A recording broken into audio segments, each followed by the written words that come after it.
Hello, good afternoon, happy Saturday. Today, welcome to episode one. And the name of this content is Tell the Truth, Shame the Devil.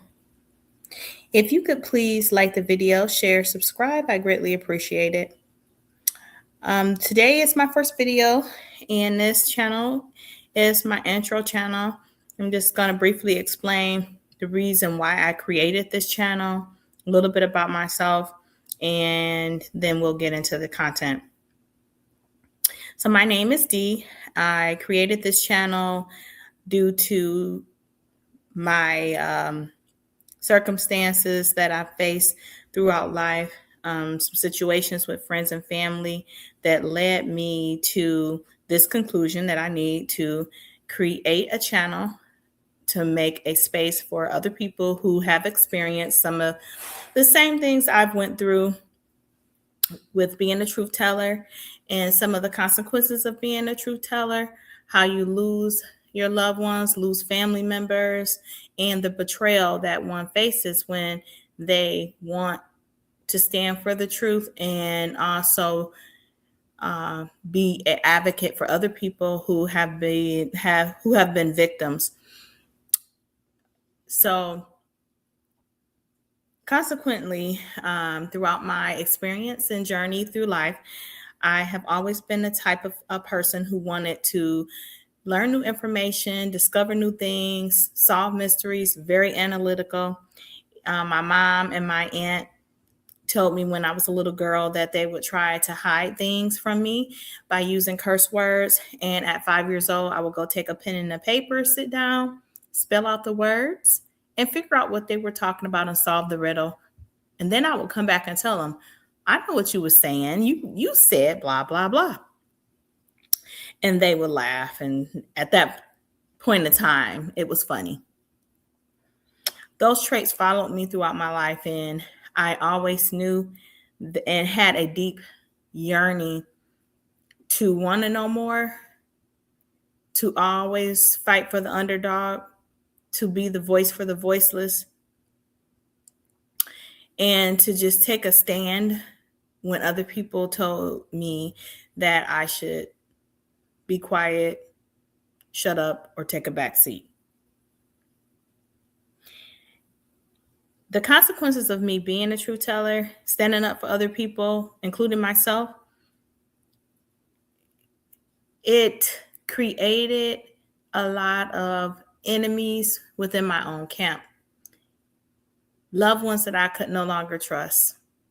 Betrayal like you can't believe.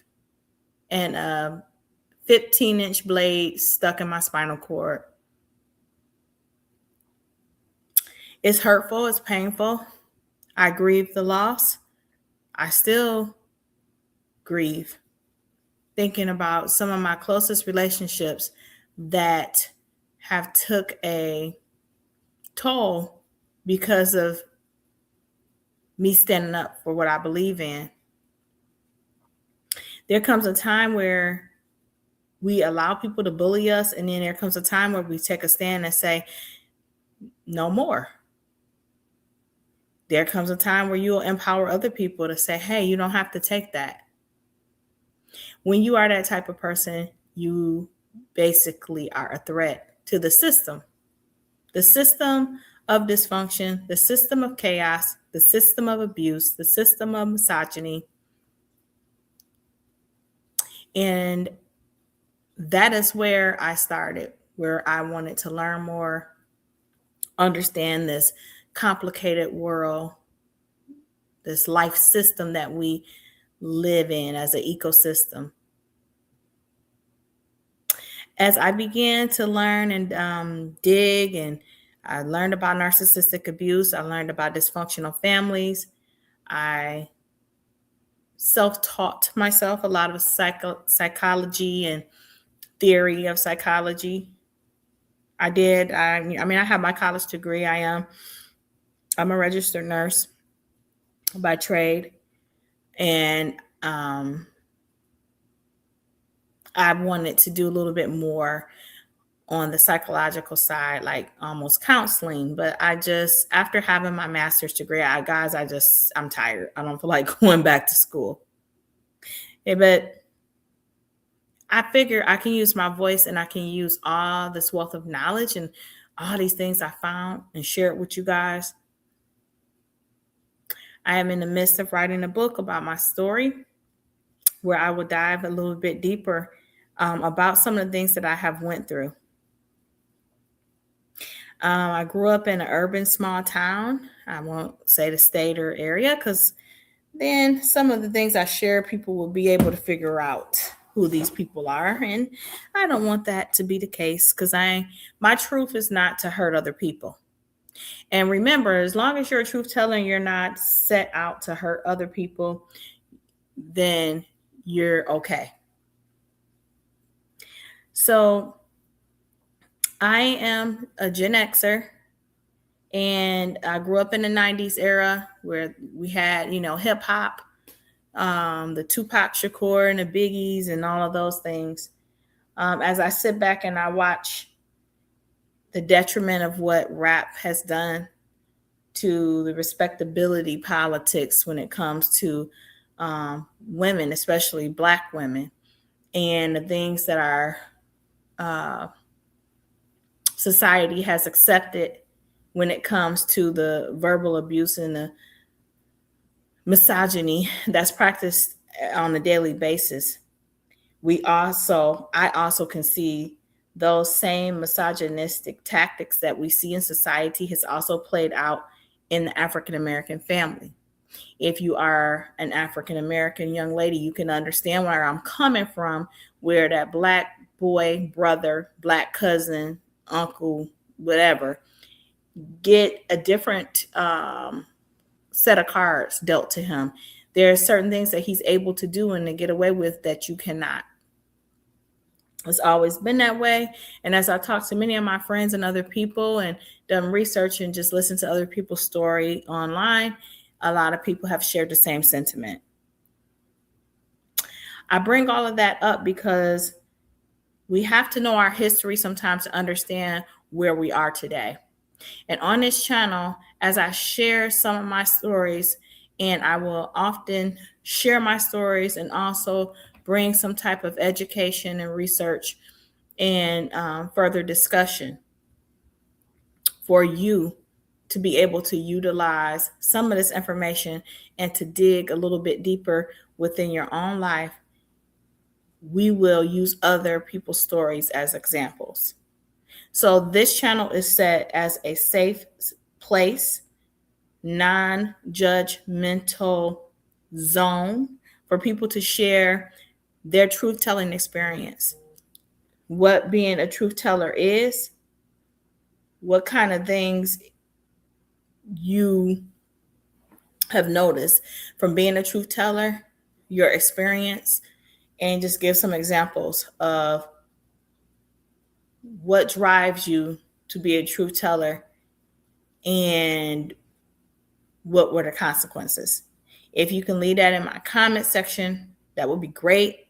That can kind of start up a conversation and we can kind of learn from each other's stories and, kind of learn from each other as to what you did and what was your coping mechanism or tools that you use to help get through some of this thing of being a truth teller. And did you also experience betrayal? Well, it happens. And the reason why I named my channel as Truth is a Birthright, because I believe that you owe it to yourself to be true. And without being true to yourself and being able to be honest with yourself,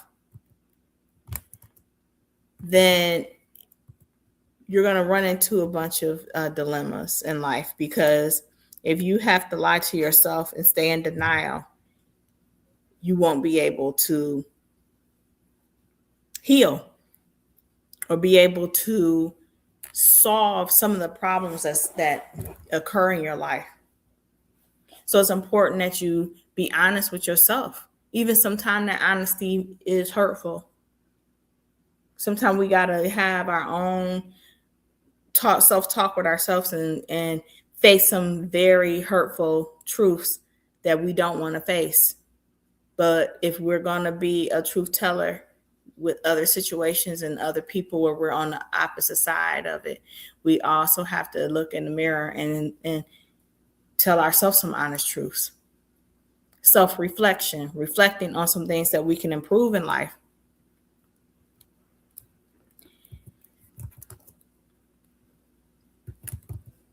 I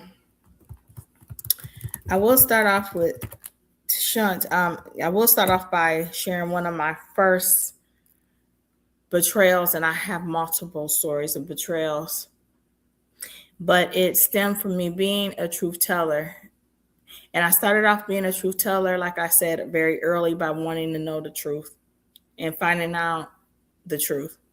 But there was an individual in my family that I stood up for who went through some horrific abuse in the family, and it created a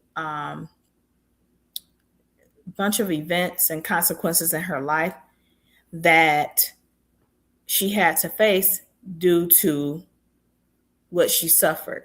And this secret that she held on to, I felt as if it was keeping her keeping like a bondage on her life, where she was not able to be free. And to keep a secret and to hold it in to protect others or out of fear leads you to do some unhealthy things, such as being promiscuous, drinking, drugs, and not having control in other parts of your life because you didn't have control over this particular action that was put upon you or that was projected upon you by someone else. And so with me, being a freshman in school, taking up women's studies, I was a big advocate for her. And a long story short, the same person that I advocated for stood with her, went to the family, said, "Hey, let's take a stand.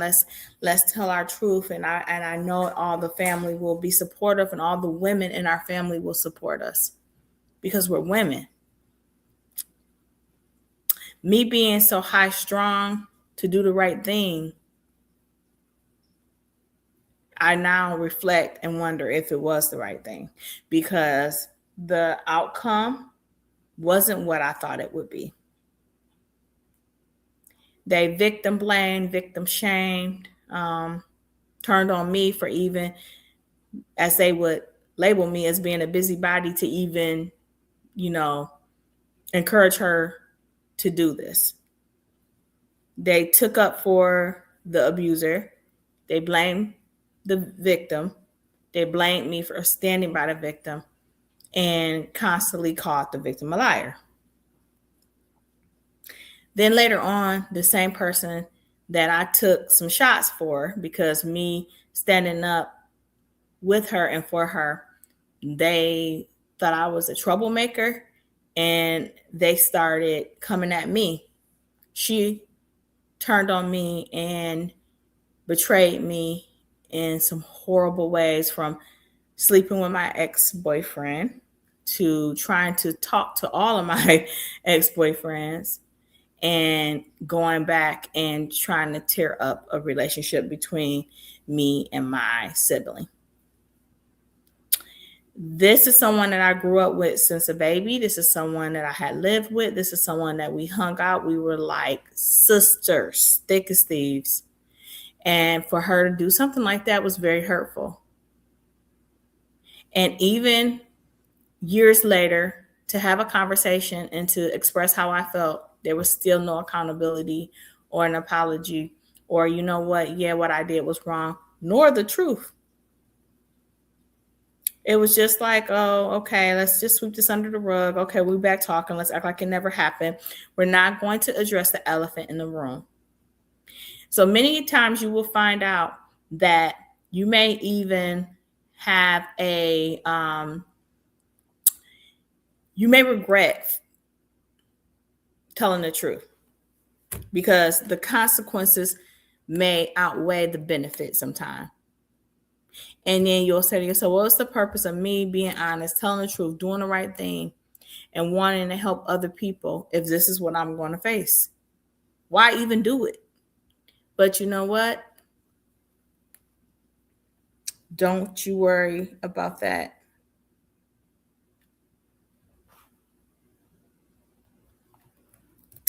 Don't you worry about other people. You need to just worry about being true to yourself. On this channel, I would like to know the consequences you face with being a truth teller. What is being a truth teller to you? What are some things that you did to stand up and tell the truth, and what were some of the consequences? And how have you handled that? There's a saying, to thine own self be true. And this is a Shakespeare, you'll hear that saying in Shakespeare writing and literature.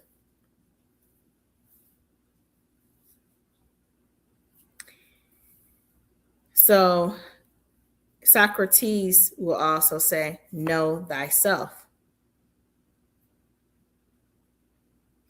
And those two things resonate well with me because that I had to read Hamlet. I think we all probably had to read that. And that was a William Shakespeare piece of literature in school. And to thine own self be true. What does that mean to you guys? To thine own self be true. What does that mean?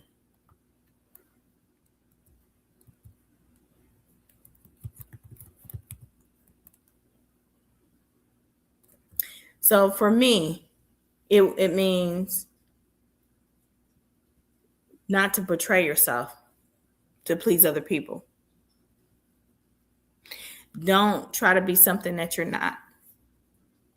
Don't silence your inner knowing. To act with integrity even when no one's watching. So, because if you're honest with yourself, you won't be able to be false with others. So to be authentic. And that authenticity should be your moral compass. And that is something that I have captured without even knowing it, but just when I sit back and reminisce over my life and my trajectory and seeing some things I went through, I know that I always valued, we called it back in the day, keeping it real. Keeping it real. And so I want you guys to also think about those things as well. Think about, how are you showing up for yourself? How are you being authentic? And being authentic, what are some things and your boundaries that you have set that no matter what, you will always keep? So this is episode 1. Us truth tellers, it's not easy. There's betrayal. There's hurt. We also go through grieving. And what is grief? Grief is to grieve something that we didn't have or something that's lost. We can grieve and also grieve because our voice isn't heard. And to understand how grief and truth telling, they both go hand in hand, is to understand that to tell the truth when no one wants to hear what you got to say and your voice and you're not being acknowledged, you will have some emotional feeling from that and you'll feel away.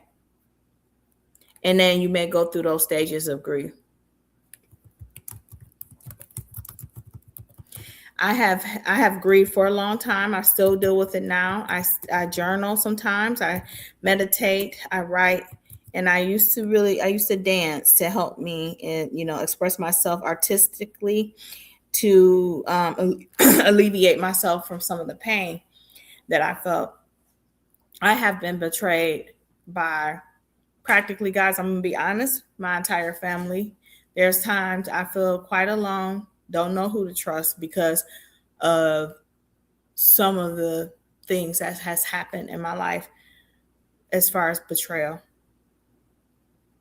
So I will be doing an episode about betrayal and truth telling and how those intertwine.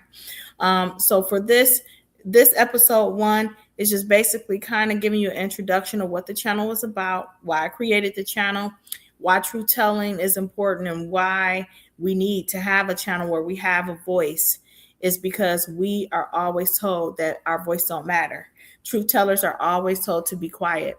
We will also visit things that's going on around the world, different viral moments, different celebrities that are known as truth tellers. And then we'll look at the trajectory and some of the outcomes of them telling the truth and how the tribal shaming is also there, where a majority of people are more comfortable with a lie than the truth, to be honest.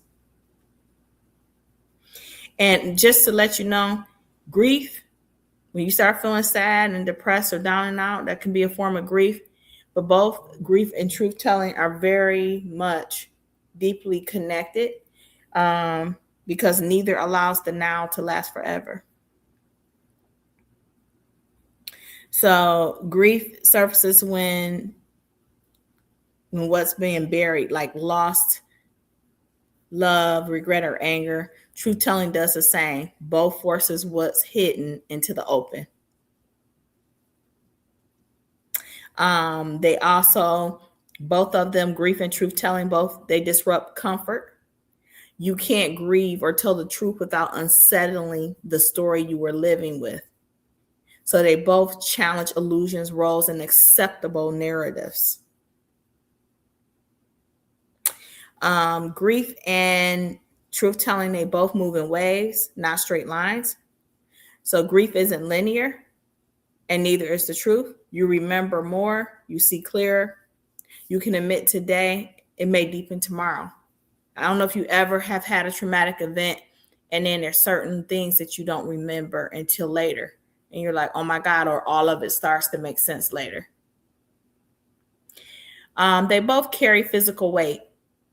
Both live in the body. Tight chest, fatigue, tears, headache, anxiety release. The body often knows the truth before the mind accepts it. When you see and know, or you have that feeling of discernment and you know something is true, you know it in your heart, you will feel it. Your heart may almost feel like it skips a beat. You get anxious. They both invite anger and clarity at the same time. Truth can make you furious. Grief can too, but both sharpen perception. You start seeing people, systems, and yourself without the blur. And that is so important. They both isolate before they connect. At first, grief and truth can make you feel alone, misunderstood, unsupported. But over time, they attract real connection instead of performative closeness. We don't need fake performative people.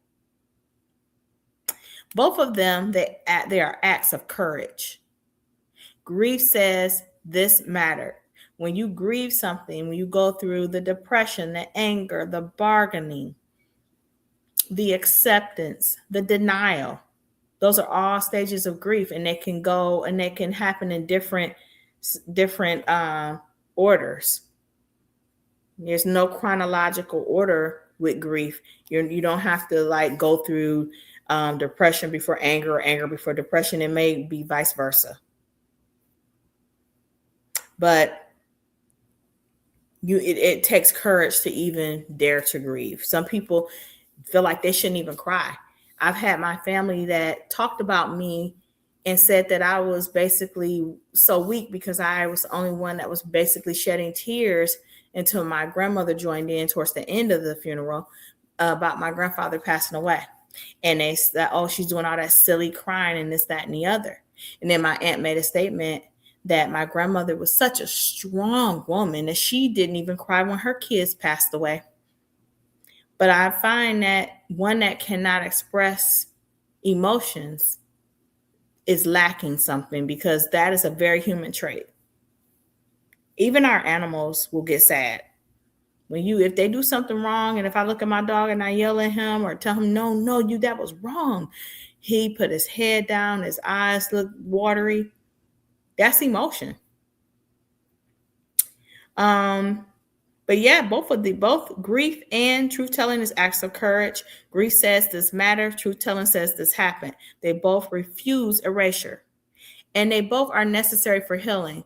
They may be uncomfortable, but unexpressed grief calcifies. Untold truth festers. Neither disappears just because it's ignored.